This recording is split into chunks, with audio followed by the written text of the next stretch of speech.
David, it's been just over 12 months since the last time we sat down and had a chat in the boardroom here at Live.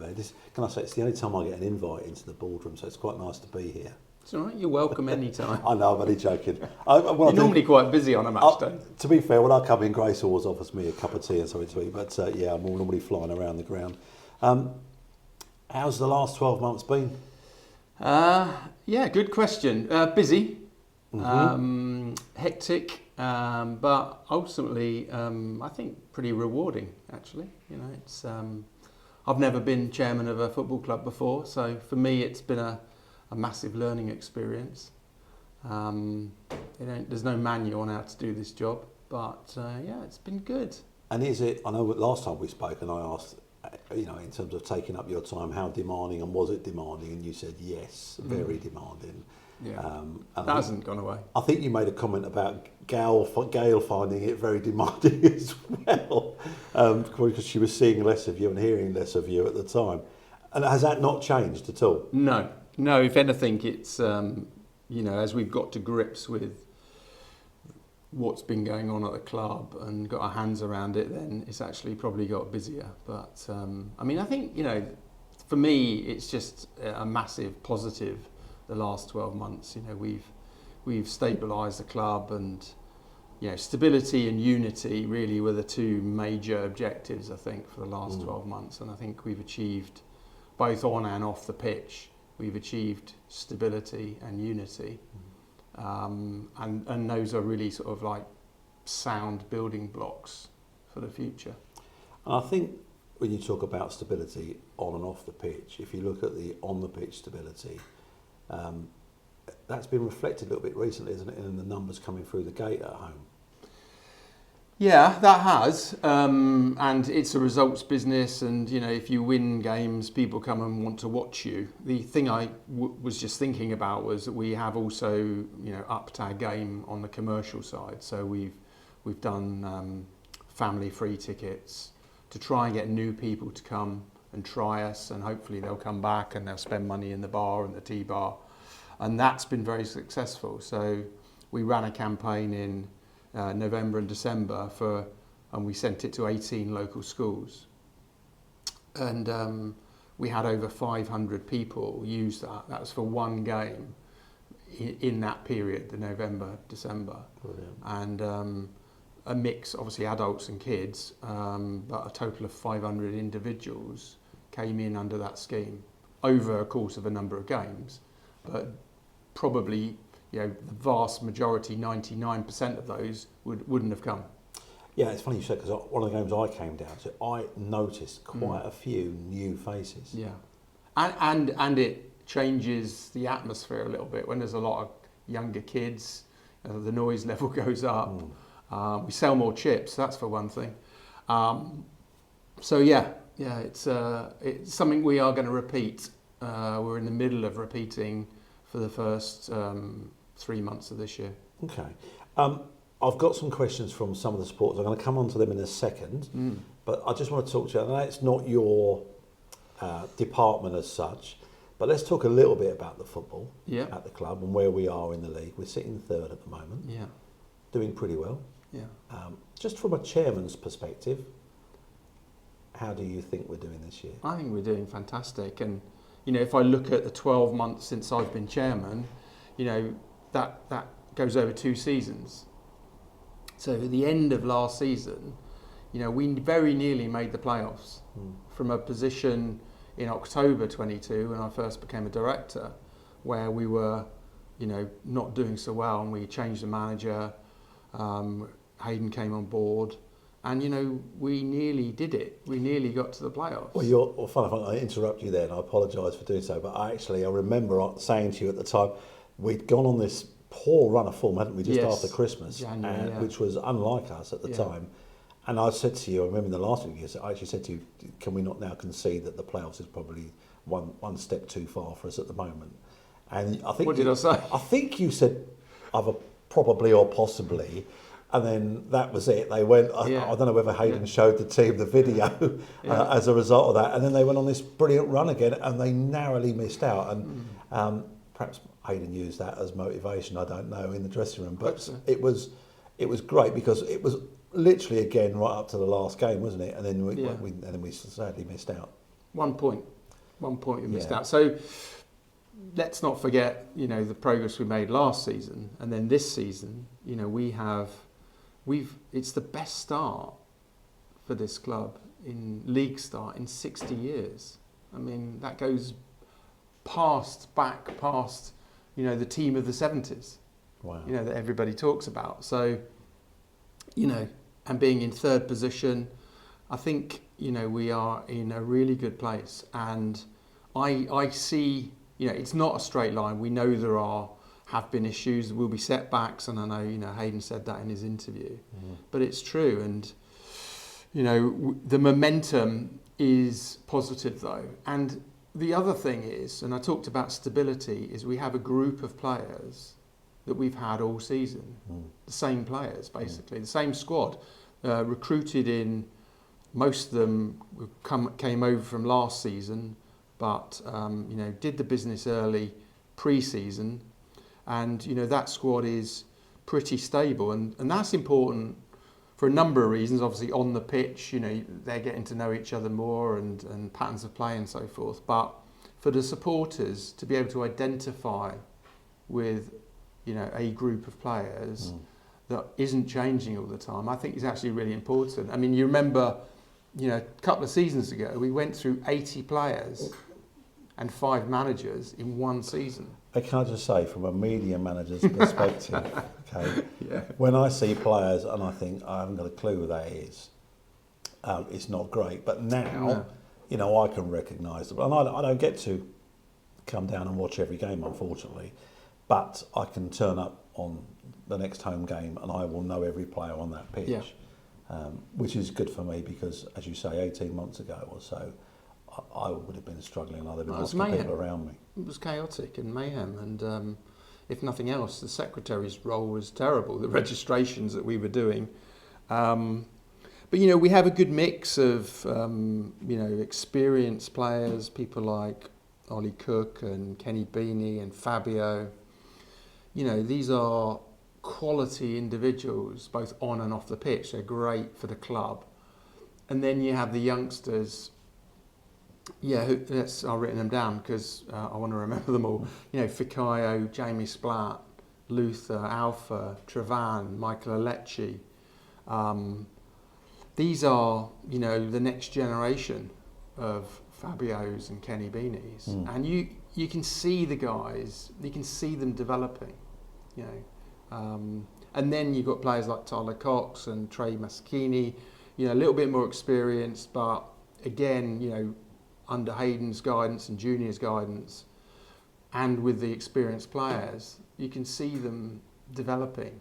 And Mikey Allen as keeper, I think, has been brilliant for us. He is a full-time professional with Fulham, but he's 19 years of age.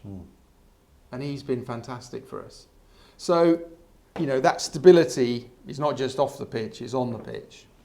So the whole club feels a little bit more stable. Good. Should we do Why some not? questions? Yeah. Now I'm going to ask these in the order that they arrived in my inbox, okay? Okay. Here we go. So for those that are watching this interview, nothing is staged. I have, I think, 5 questions. That's all we had. They're all going to be asked, and it's your opportunity to reply. So don't look so worried. No, well, if I don't know the answer, I won't. No, that's fair enough. Pretend So I do. hopefully the people that sent the questions in won't mind me mentioning their names. If they do, it's tough because I'm going to do that anyway. So Mark Green was first out the blocks. Okay. I know Mark. Yeah, I know Mark. Tell you when he sent this in, he's got seasoned greetings on the top of his email. Question for the interview, he says, how are the plans coming along for Leatherhead to be a supporter-owned club? What are the issues holding it back, and how can they be overcome? That's a good question, because as people will know, I was the leading advocate of a supporters trust or a fan-owned club, and that remains. But so just to recap, we went through a process of talking to supporters and the shareholders, and everybody agreed that becoming a supporters trust, i.e., fans buying membership, which would give them one vote, so they had a true say in the club, a true democracy, was a good thing. And we knew of loads of examples where it had worked really well. And that was all progressing really well. And then when we sort of took out, a few of us, became more involved as directors and stuff, we found that the finances weren't in great order. We had problems, and that's, we all know what happened. And therefore, to ask fans to become owners of a club which was not washing its face financially was not the right thing to do. So that's the background. Where we are now is, financially, we are much more stable, but it's still tight. It being open with you, it's a balanced budget, but there's no spare, there's no contingency. So that's one thing. I think, personally, I believe we need longer to be able to do what we're doing and to continue that, to achieve further stability before you ask the fans to own the club. Second, I think there are things we can do to recognise that it's a good thing that people choose to become members and pay for membership and therefore have a say. So we're looking at potential sort of halfway solution that we could introduce at the end of this season. So watch this space on that, which would sort of take us towards a supporters trust, but not the full way. Okay. Because I don't think we're ready yet. Secondly, I think we need to understand, and I can touch on this later, where the club is going longer term. Last 12 months has been very focused on stabilising the ship, getting us in good shape now on and off the pitch. We've sort of done that. But where are we going as a club? And I think until we've really answered that question a little bit better, then it's unfair to ask people to sort of assume ownership of that organisation when you don't really know where it's going medium term. And then thirdly, I would say there's a practical answer, which is we haven't got any bandwidth or resource to spend time on the supporters trust, and it does take effort and some things need to happen, and we just can't afford the time to do that. So it would need people to step forward, maybe Mark or anybody else, to help us with that when the time is right. So have you set a revised date, be it next season, the season after? No. You've not looked at the finances and thought, okay, if we carry on the way we are, No. we'll be in a position in, say, 2026 to do it? No? No, because we aren't financially in that position. Where we are is we're projecting a balanced book. So, i.e., whatever comes in, we're going to spend. So we're not putting any money aside as contingency, which I think longer term we need to do. There is always unpredicted expenditure, and there's just no, and we've always put everything we can into the playing budget, which is still the case. That's what we're doing because we want to get out of this league. So it would be wrong, I think, to put a time scale on it at the moment. That's not to say this time next year we haven't, but right now it's too early. Okay. Speaking of budgets, it's not been great for us the last few weeks, has it, with the amount of postponed games? And that must have had a heavy hit on our finances. Yeah, and we've had a few Saturday games postponed, and that's when you postpone a Saturday game, you replay it on a Tuesday, it is a big hit. So you're probably looking at, you're getting 40%, 35, 40% of your expected income, which we'd budgeted for a Saturday game. You're now getting less than half of that. So, and the weather's been very unkind to us. We were desperate to get last Saturday on. I was down here willing the pitch to defrost, but it just wasn't going to happen. So yeah, it is a blow.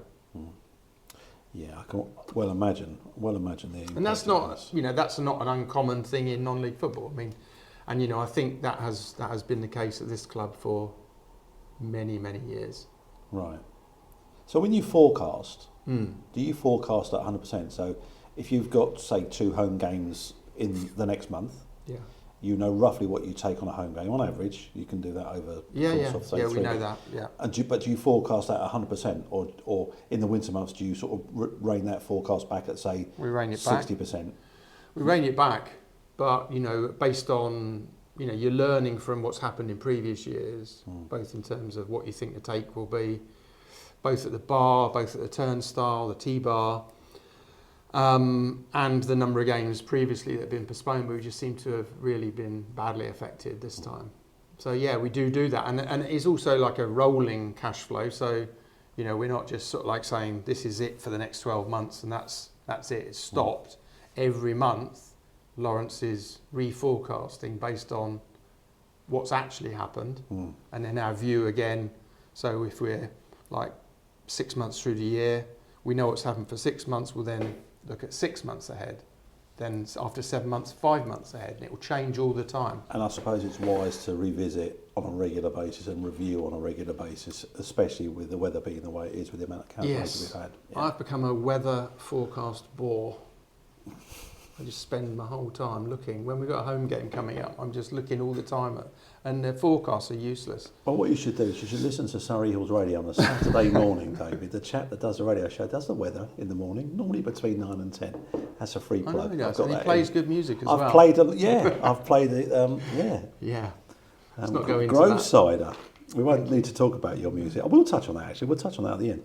Dougie Fraser, he's asked a question. Oh. He said, I would like to ask the following. First of all, thanks, as you've made the club more transparent with regards to the financial side of the club and how much more information is being shared with the fans. What are your plans for your second year in taking the club forward off the field? Right, off the field. Yeah. So I think certainly in terms of the day-to-day operations, as in what's going on month, more of the same, i.e.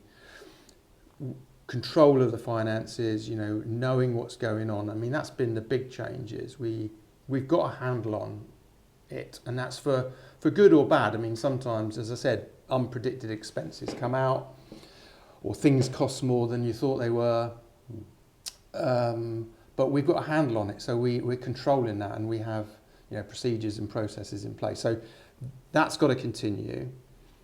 I think we do need to start to think, and we have started to think about the medium to longer term future of the club, and that for me, that's the thing that needs most work on. Where do we see the club? And for me, there are a few things that I know for sure that we need to change. Some things need to change. We can't keep on doing hand to mouth like we have been financially. We talked about it earlier, how tight it is. And by the way, we have increased commercial income this season. We've increased clubhouse bookings and the value of those bookings. Debbie Eastman's done a fantastic job, and the team who behind the bar and the T-bar have supported her have done a fantastic job. So all the levers that we can pull have shown positive signs. So we've sold more replica shirts than ever before. Good. We've sold more match day sponsor packages. We only have one more match day sponsor to sell. So John Dean's been leading on that, and he's done a great job. The player sponsorships were all sold. Jim Gordon did a great job on that. And by the way, I would add also that the Tanner Supporters Club have been fantastic, and the relationship with those guys is really good at the moment. And Steve Brown, as chairman now, has made it his business to sort of work with us to help, fund some improvements around the ground and stuff like that. And so for the next 12 months, you'll start to see some of those. So for example, we want to put a proper wheelchair area and platform in for people. We do need to improve our diversity, if you like, and inclusivity. But longer term, where do we take the club? That's what I think about the most. And we are talking to people like Mole Valley District Council.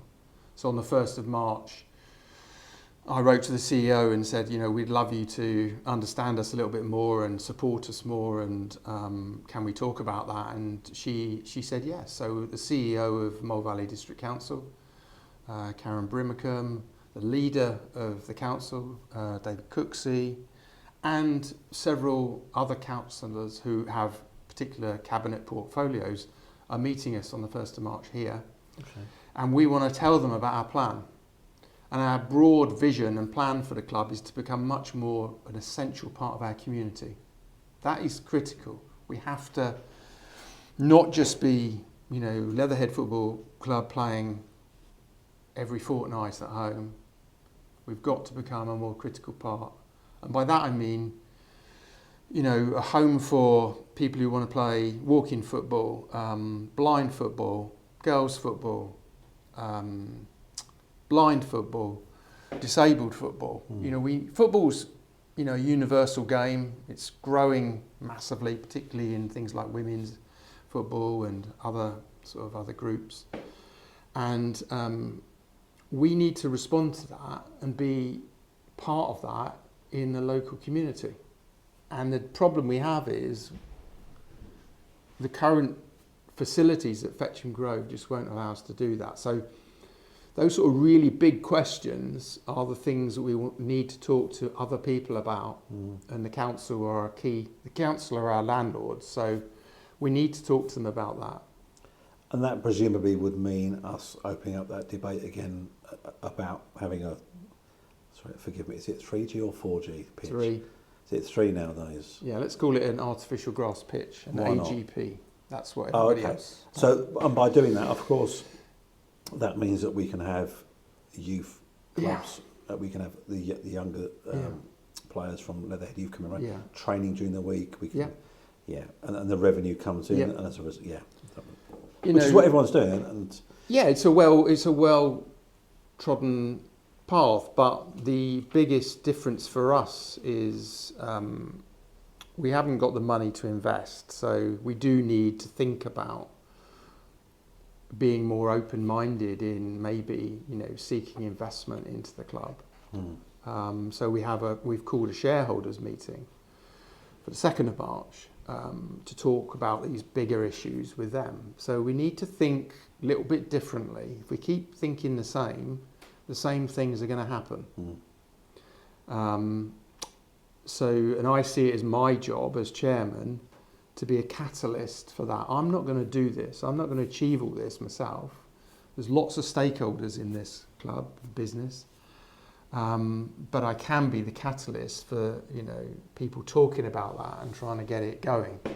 Have we had any interest from anyone looking to invest in the club? Yes, I get regular calls from obscure sources often, so clearly we have to be very careful, but people, we've got a long history. We're a very well known non-league football club. People still know that, and there are lots of people willing to invest, but we've got to be really, really careful. So it's small steps, but we've still got to have that vision and a plan. So we have a high level plan which is around becoming a much more inclusive part of our community, which will be good commercially for the club and the community, but how we get there is not clear. So we're talking to people. So I met Surrey FA last week, because obviously we want them to try and support what we want to do. But at the end of the day, it's going to take money. And the big issue here is we're on a floodplain. And I know this has been a problem previous chairmans and previous boards have looked at. So what do we do about that? I don't know. There are a number of options, but it's not for now. But the important thing is people need to know that we're starting to talk about these things. So that was the question, is what's sort of on my mind for the next 12 months. I don't know whether I'll succeed with it or not, but I can be the catalyst for those discussions. And I just plea that people are a little bit open-minded about about that because, as I said, change. We have to change. Can't keep doing the same thing. So I'm going to touch back again on that investment side of things, because I don't expect you to. Well, have you got some money you want to put in? Funny enough, yeah, I have, yeah. Although I'll be honest with you, if I did, I'm not so sure I put it in a football club, because I keep saying that people must be mad to do it, but people do it, and they do it for love, and they do it for a reason. That is an important point. I mean, you have to ask, what is people's motivation for putting money into any football club, non-league included? It's an important thing for us to understand. Why would people want to do that? Because you're not going to make any money out of it. No. So it has to be sort of like philanthropic reasons, or, the Football Foundation will help us a lot. But there are strings attached to that. They would maybe give us 70% on an artificial grass pitch, but you have to commit to have certain community usage on that. So there's a whole lot of stuff comes with that. So these potential investors that have been in contact, I'm not letting you go over this. About that. Yeah, I could go Jeremy Paxman on you in a minute. Have we pursued any of them? How far down the line with any of them have we got? No. Okay. No, because I haven't got a mandate to do that. It's not, I'm just the chairman of the football club, sort of leading us through this, but it's not for me to, I think it's for me to sort of investigate that and talk to people and see what the art of the possible is. But it's not my decision. That's a decision for the members and the shareholders of the club. And that's why we're going to hold a shareholders meeting, and then, the members, we either hold an EGM or at the AGM we talk about it. But I just, in answer to the question was, what am I going to be doing? What's my time? Or what am I thinking about for the next 12 months? That's where we need to move to, as well as continue to run the football club so well. And, before I forget, I just want to say the board of directors of this football club are second to none. They're a great bunch of people, great group of skills, but with a real unity of purpose. We've worked very well together, and I want to say thank you to Mick, Debbie, John, Lowell, Junior. There you go. Marvellous. Mike Powell sent the question in. You have touched on some of this, but I'll ask the question because he sent it in, and then I might think of something else. There might be something else. Yeah, absolutely. Yeah. So, how would you describe your last 12 months as the chairman, on and off the pitch? Right. Yeah. So what haven't I said? Overall, the great thing is you walk around the ground now, and people are very warm to us, myself and the other directors, and I think that's really satisfying. So it feels like the club is much more unified, and it's much more positive, and that's rightly so, because there are a lot of positive things going on, and people have seen that, and it's really nice to. So for me, that's the reason I do it. I mean, it's my hobby. I don't get paid, and it is very, very busy and hectic and takes up a lot of time, 7 days a week. But, if we're progressing and people are appreciating that, which absolutely everybody has, and, the volunteers are a fantastic part of that. The TSC I've mentioned are a great part of that. The board I've mentioned. So there's a whole group of people, communities, as well as the supporters, who are all now understanding, hopefully, where we're taking the club, and how we're trying to do it, and the values that we're trying to promote. That's really important to this club. It's not just what you do, it's how you do it. So I think, was that the question? What was the question? Well, it's about your thoughts, really, as how you see things going, if you like, for the next 12 months on and off the pitch. Which actually leads in, and I will just add his next question. It sort of leads into that. He's got here your thoughts on the next 12 months on and off the pitch. It looks very tight at the top for promotion and playoffs. He would value your thoughts on that. The first thing to say is, obviously, Hayden and Junior, they're the guys who do the football side. So, and football's all about opinions, and we all have different opinions. But what I do know is, we've started off really well. And I see this team only getting better. You can almost feel them developing. Yes, there are setbacks. It's a game of football, and I've sort of been around and supported football long enough to know that, you know, it's, the minute you think it's going smoothly, there's some really good clubs that are in this league that are doing really well as well. You know, I see, you know, Marlow, Chertsey. I've always liked Chertsey as a club. It feels like, and I know Mark Harper, the manager there, because he's an ex-player here, as a number of supporters will remember Mark, you know, and it's no surprise, given Mark's qualities as a great defender on the pitch, that he's, as a manager, his club are doing well. But I always think Chertsey are very like us, you know, well-run club, great supporters, great ground. Southall really strong. So, you know, it's a competitive league. And last year we had like teams like Basingstoke and Walton and Hersham, you know, again, really great clubs, strong clubs. So we've no right to get out of this league, and I predict nothing, but I'm very happy with where we are, and it's a testament to the sacrifice that Hayden Jr. and, you know, Tutu before he left the club, Elliot, Mark Allen, you know, Billy, you know, these, Alex, the physio, these guys are putting in a lot of time and effort. You know, I go to training quite a lot at River Lane on a Thursday night, and I see the work these guys are doing to try and get better, to try and improve, to try and do different patterns of play, to try set pieces, defending. People don't see that, and I've made it my point of going and see it and being visible to support these guys, because they're making sacrifices. They're not doing it for money, because they ain't being paid. All the money goes onto the pitch. So that's, you know, that's a massive sacrifice these guys are making for this football club. He's asked you to talk about football. I know you don't want to, and that's fine. But you, as you said, everyone's got an opinion. Yeah. This is only your opinion. So, Yeah. who has impressed you the most on the pitch in the last 12 months, player-wise? Well, I mentioned some of the younger guys. I think Fikayo is visibly, you know, got better and stronger. With you know, work alongside people like Ollie Cook, who's a leader on the pitch.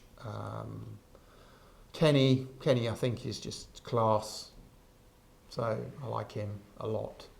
And I like Jamie Splatt. I think Jamie's, you know, very versatile. When he first came here, sort of played a bit of midfield, a bit of back. Has really been a fundamental part of the defence, and again, as you know, can play midfield, and I think it'd be interesting to see him in there. So yeah, Trevan again is sort of like starting to hit his stride. So yeah, it's really exciting. And I mean, the other thing is we have, you know, these are the future of the club, and we've got players that younger players coming through that are younger than them. So Junior Savan has gone out on loan, played a couple of games for us. He's a great player. Francesco up front, I think, you know, given a run in the team, he could be really effective as well.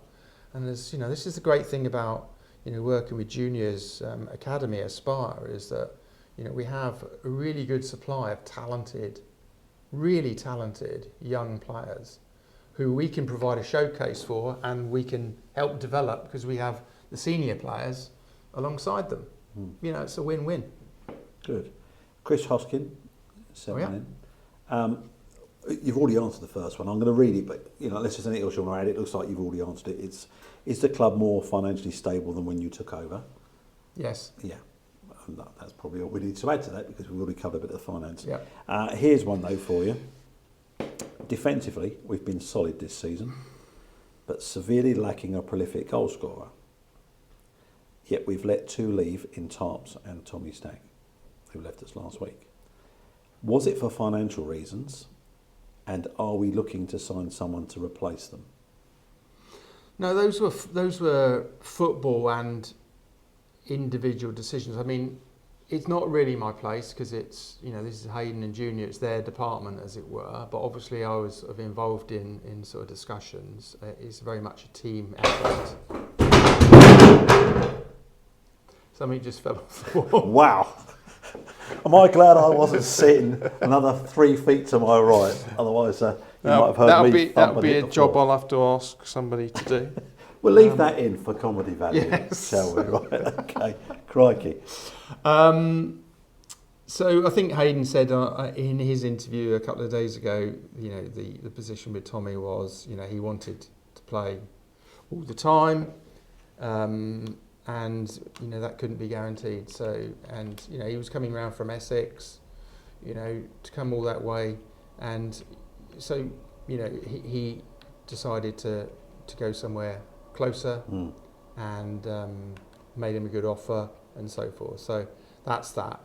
The question of Dave was, you know, we sent Dave out on loan for a couple of months. He didn't really get the game time when, as promised, if you like, when he went out on loan. And that was because he couldn't play a lot of the games anyway because of his knee prevented him playing on an artificial grass pitch. So,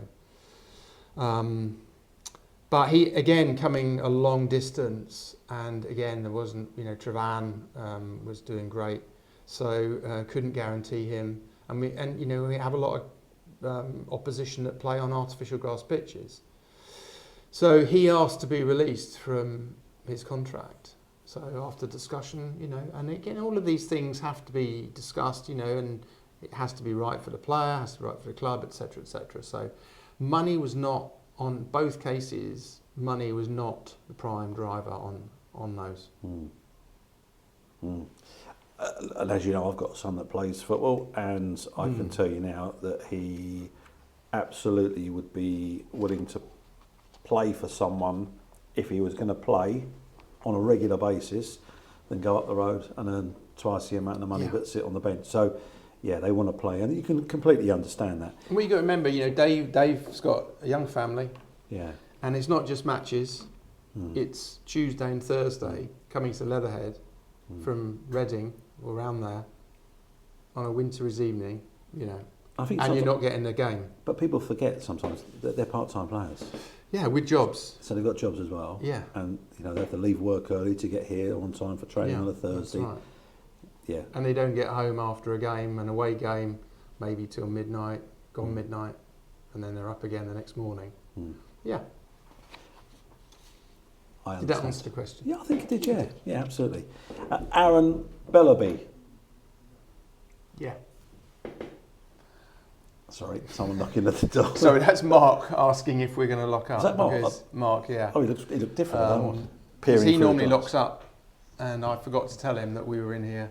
Okay, it was probably just as well, because he Yeah. didn't drive out and lock the gate. Anyway, so Aaron Bellaby, Yeah. I'll read it as it's been written. As a supporter, I'd have a bunch of questions around the current team and this season, but I understand that's not for David to comment on. So here's a couple of wider club related questions. Financially, now at the midway point of this season, how are the books looking? Pretty balanced. Pretty balanced. I But think we've covered that. in As the I said haven't we? earlier, it's under a watching brief because things are moving all the time. There's lots of moving parts to this business. You know, Lol is very, very busy looking at the numbers all the time, and they do change. But we, you know, discuss them as a team regularly. Okay.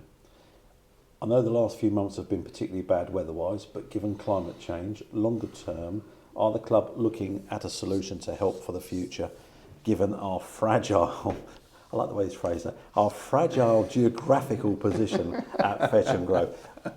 That's beautifully But put. it is beautiful. Basically, because we're on a floodplain, David, Yes. what are we going to do about that for the future?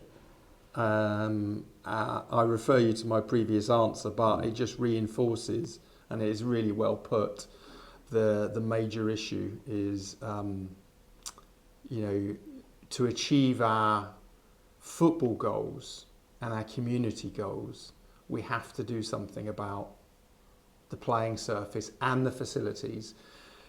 Because, you know, Fetcham Grove is a great ground, and the guys have done a great job. You know, the Wednesday crew, the Untouchables and Mick and all the guys, the volunteers that help keep this ground. It looks great, doesn't it? I mean, but I have to say it's old, and like any property that's been around a long time, it's taking up increasing amounts of money to keep it looking good. And On top of that, we do have, and talking about environmental issues, and I know that wasn't quite the point, but environmentally we have to do certain things in the next few years to continue our lease. So the council are demanding that we change, the light bulbs into halogens or whatever it is to achieve a certain energy certificate. So that's on the horizon. But the big one is the pitch, so we have some ideas. There are potential options, but that's for another day. But we are trying to think about it. Whether we're successful or not, we're gonna try. But it needs people to be very open-minded and think long term. But yeah, Okay, it's a great question. that's a good question. Yeah, we've all been good. Yeah. Derek Tanner sent a question in. I'm looking forward to this one. Do you know, I sat there with anticipation, waiting for it to land in my inbox, and he didn't. He left it to the last minute. He didn't disappoint though. He got in, No, and it's great that he did. Absolutely. So his question is, why do we contract players, tying them to Leatherhead, paying them week in, week out, and then letting them go at their choosing? Doesn't this set a precedent to other valuable players to think they can leave after getting a better deal? So he's talking specifically there about contracted players. Yeah. And I think we know who he's referring to there, because there's only been one contracted player that's left. Which we've already spoken about, but I'm Yeah. very happy to refer to again. Yeah. To be clear on our strategy with contracts for players, we agreed in discussion with the football management team that we would offer contracts if we felt a player was an essential part, a core part of the team around which I've referred to before, around which we could build a team. So that's one reason for contracting a player. And remember that Dave specifically we inherited Dave on a contract from the previous season. He was on a 2-year contract, Yeah. wasn't he? Well, he was on a 1 year with an option, Right. in fairness, so to be clear. And then the other reason for contracting players would be young players who we felt, would probably move on in time to greater and better things, and they would go with our great best wishes, and we could therefore command a fee for them from the club that was buying them. And you can't do that unless they're under contract. So it was almost a commercial decision, but very much we want to become a club which develops young players. And I want to see, over the next 12 months, I'd like to see us do more of that. That's as the chairman speaking.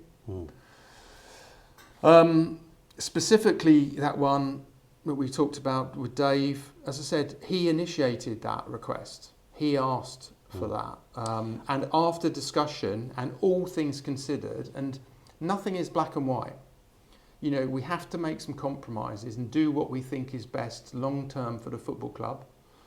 And sometimes, that may appear that it's just, a strange decision, but, you need to think about all the parties involved.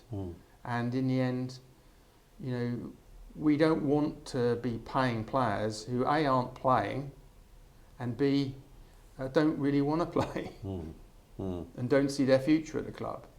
So, yeah, all of that considered, that's the decision we came to.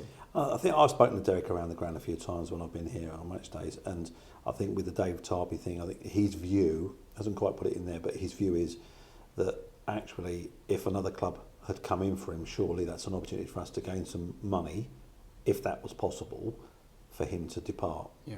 But am I right in saying, because I interviewed Hayden and I interviewed Dave, we didn't know about any other clubs, did we? Correct. Right. Yeah. So, but Dave is a great guy, and he will always be welcome at this club. And he did a lot and stayed with us over that difficult period, actually, and was very loyal on that. So, there are a lot of moving parts to that, some of which are visible to supporters, others which aren't. So all in all, that was, we felt, the best decision. Yeah, we didn't know he was going to go to Marlow. No.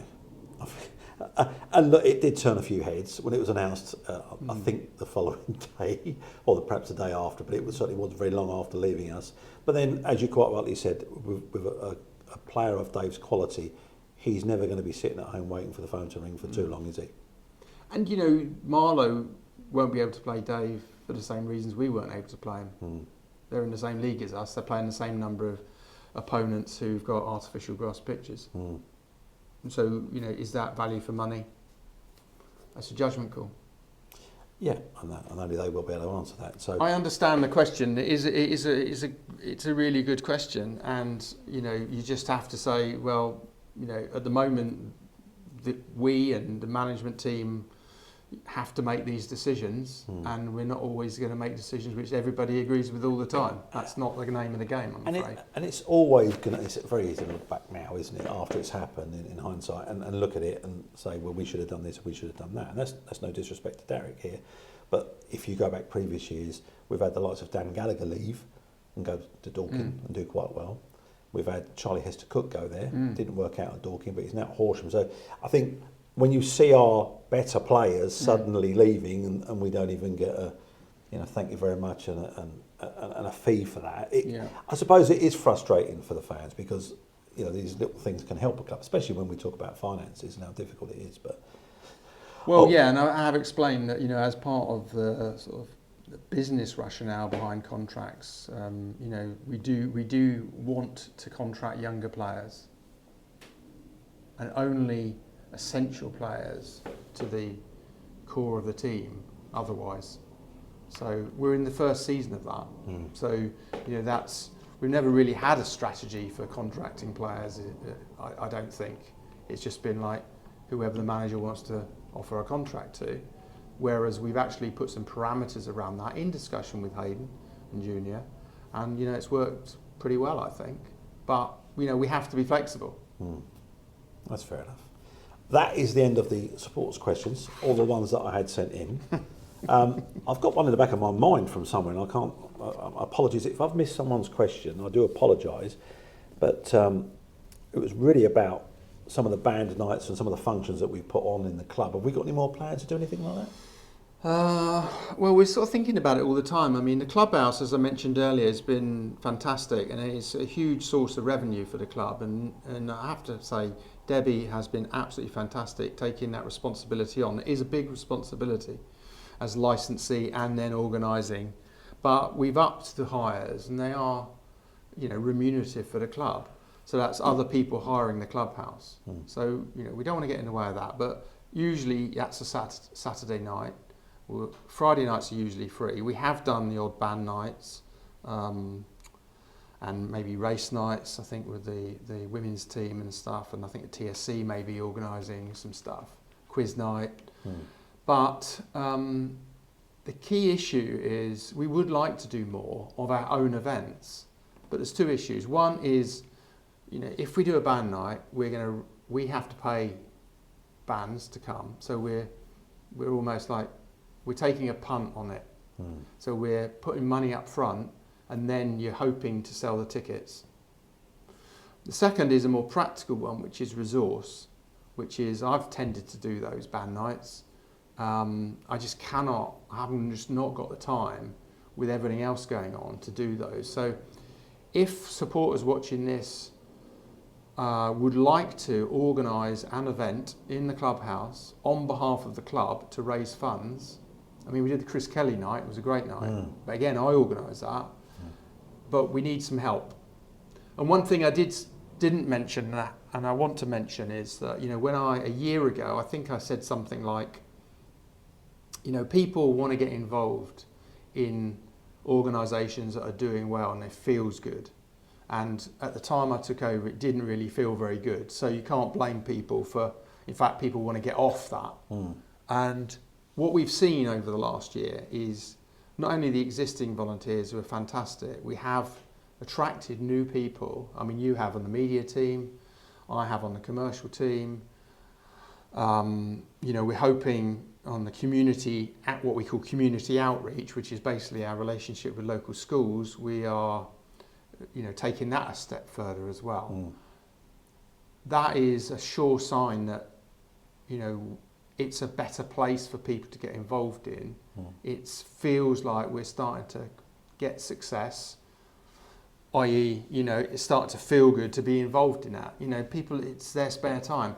And the event thing is, I would classify that. If anybody wants to put on an event, we will support you. We'll find you a date, but you're going to need to do it for us. That's the answer to it.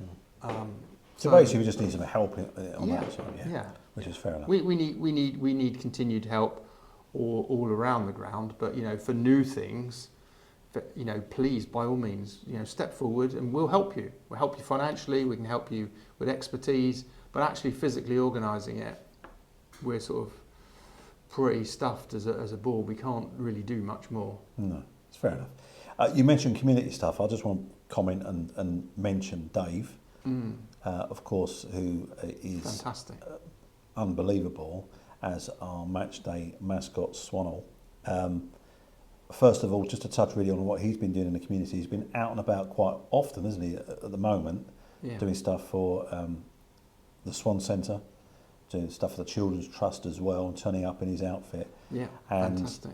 When you talk about volunteers engaging a role, he is the epitome of that. He's been absolutely fantastic. Oh, and again, I've mentioned him before, but this is a guy that does it for free, that comes from North London, that doesn't drive, gets on 2 or 3 trains to get here, takes him unbelievable.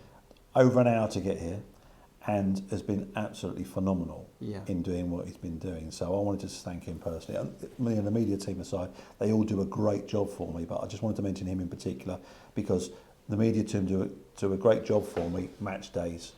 But Dave is just going that extra mile, and he's doing what he's doing to get the club name out there, and he's doing a fantastic job. Bring the smile to kids' faces as well when he goes to the Children's Trust and they see this gigantic swan coming through the door with a leatherhead kit on. Yeah, I mean, so yeah, absolutely, I agree with all of that. And I mean, he is a great guy, and he, as you said, puts his own time and effort into Leatherhead and gets into the Swannell costume, which not all of us would do, to be honest. I'll do a lot of things for this club, but I'm not sure I'll do that. But and that's why we want to be a little bit more organised on the community. So Trevor Kelly, who's Chris Kelly, the Leatherhead Lit, his son is helping us.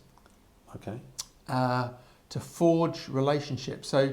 So far we've sent the local schools at the end of last year, we sent them sort of family free tickets and said, can you hand these out to your kids? So that's sort of like pretty transactional.